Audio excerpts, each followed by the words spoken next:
Hello fellow book addicts, let me today introduce you to one of my very favourite poems. It's by the great Alfred Lord Tennyson, who lived from 1809 to 1892, so he really saw most of the 19th century. Here he is in a gorgeous portrait by Samuel Lawrence, looking every inch the romantic poet. Tennyson was, throughout his writing life, hugely inspired by the Arthurian legends, and the poem I'm going to read to you today, The Lady of Shalott, is based on the Arthurian story of Elaine of Astolat, sometimes known as the Lily Maid of Astolat. It's a wonderful lyrical ballad. It's got vivid medieval romanticism, it's rich in symbolism, and it's a fabulous poem to learn off by heart because it just flows along so beautifully. Tennyson loved tinkering with his poems. He would often not let a good poem rest, and he actually published two versions of The Lady of Shalott. One was published in 1833, and it was 20 stanzas long. He then made changes, and he brought out a new version of the poem in 1842, and this version is 19 stanzas. Now, often he damaged his poems by tinkering, but in this case he didn't. He improved The Lady of Shalott. So if you find the poem in an anthology, it's the 1842 version that will be printed there. So I think his revised version was ever so much better. The Lady of Shalott has inspired many of us. It has inspired a great number of different artists, particularly the pre-Raphaelite Brotherhood, painters such as John William Waterhouse, Lizzie Siddal, John Atkinson Grimshaw, William Moore Edgley, Walter Crane, Dante Gabriel Rossetti, and William Holman Hunt. Those are just a few of the painters who have wanted to depict scenes from this wonderful poem. It's also been set to music, sometimes very beautifully, and it's frequently referred to by other authors. It appears in Anne of Green Gables. It's mentioned in The Prime of Miss Jean Brodie very frequently. Agatha Christie used a line from it for one of her titles, as did Alan Bradley, and Jasper Fforde also references this fabulous poem. So come with me on a journey through the poem, accompanied by some of the great art that has been created as a result of it. The Lady of Shalott. On either side the river lie long fields of barley and of rye that clothe the wold and meet the sky, and through the field the road runs by to many-towered Camelot. And up and down the people go, gazing where the lilies blow, round an island there below, the island of Shalott. Willows whiten, aspens quiver, little breezes dusk and shiver through the wave that runs forever by the island in the river, flowing down to Camelot. 4 grey walls and 4 grey towers overlook a space of flowers, and the silent isle embowers the Lady of Shalott. By the margin, willow-veiled, slide the heavy barges trailed by slow horses, and unhailed the shallop flitteth silken-sailed, skimming down to Camelot. But who hath seen her wave her hand, or at the casement seen her stand, or is she known in all the land, the Lady of Shalott? Only reapers, reaping early in among the bearded barley, hear a song that echoes cheerly from the river winding clearly down to towered Camelot. And by the moon the reaper weary, piling sheaves in uplands airy, listening, whispers, "'Tis the fairy Lady of Shalott." There she weaves by night and day a magic web with colours gay.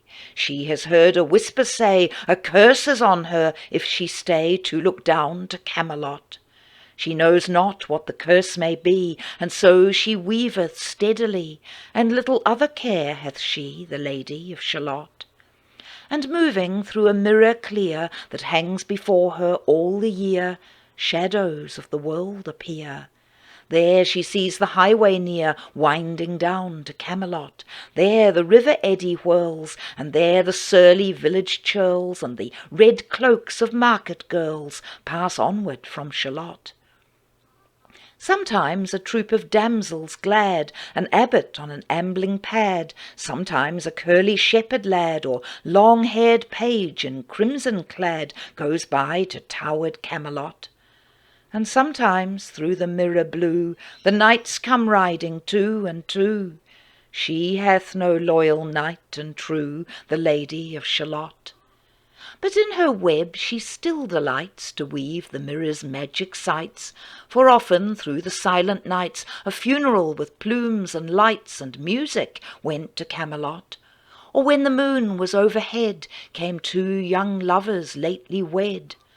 I am half sick of shadows, said the Lady of Shalott. A bowshot from her bower eaves he rode between the barley sheaves. The sun came dazzling through the leaves and flamed upon the brazen greaves of bold Sir Lancelot. A red cross knight for ever kneeled to a lady in his shield that sparkled on the yellow field beside remote Shalott. The gemmy bridle glittered free, like to some branch of stars we see hung in the golden galaxy. The bridle bells rang merrily as he rode down to Camelot.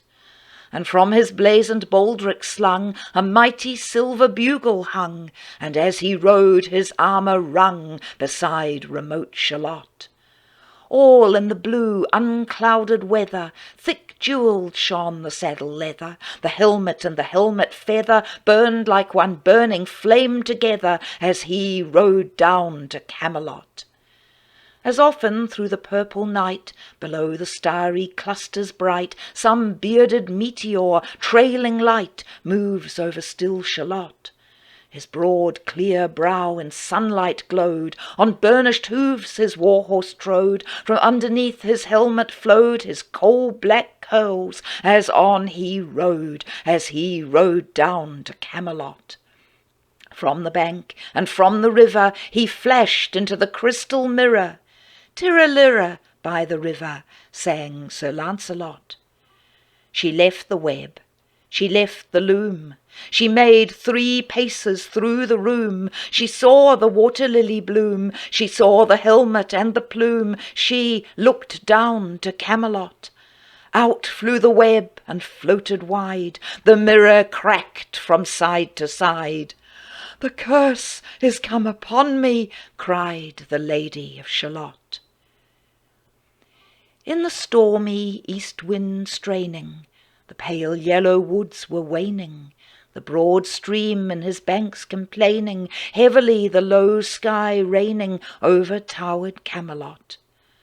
Down she came and found a boat beneath a willow left afloat, and round about the prow she wrote, "The Lady of Shalott."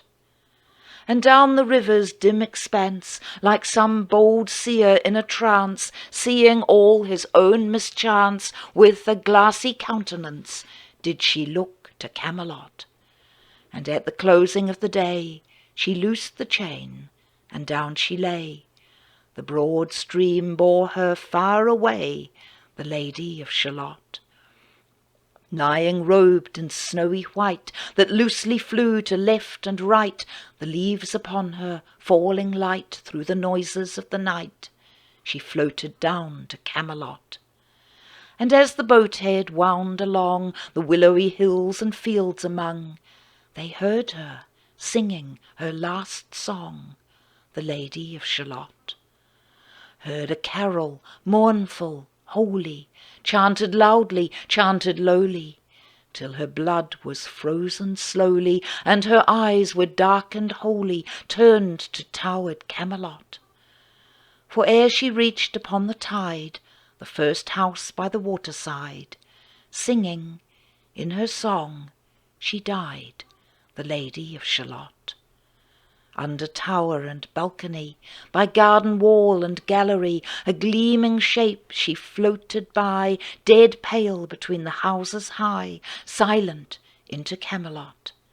Out upon the wharves they came, knight and burgher, lord and dame, and round the prow they read her name, the Lady of Shalott. Who is this, and what is here?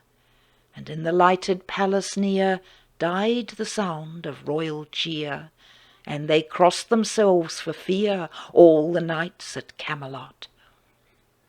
But Lancelot mused a little space. He said, "She has a lovely face. God in his mercy lend her grace, the Lady of Shalott." I hope you've enjoyed sharing that fabulous poem by Alfred, Lord Tennyson, Poet Laureate. Watch this space, lots more glorious poems still to come.